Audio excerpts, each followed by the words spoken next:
883 ठीक है। बंदा कहता ये को स्टार्ट नहीं होती, ठीक है। इनू स्टार्ट करके वेने यदि प्रॉब्लम रिपेयर करना फिर मैं जो स्टार्ट कराँगा तुम दिखाना, ठीक है।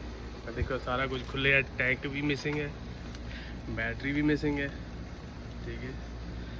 तो इनू हुण वेने प्रॉब्लम की है, तो फिर कहना 5 साल तो खलोती हुई है। स्टार्ट करने फिर वेने की होंगे।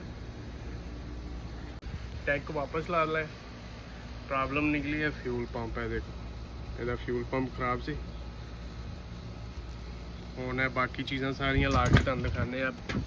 नवा मैं पंप लाता, ठीक है। टैंक ला के इनू टाइट करके जोड़ के आ जो इनू स्टार्ट होने करिए, लाता सारा कुछ वापस।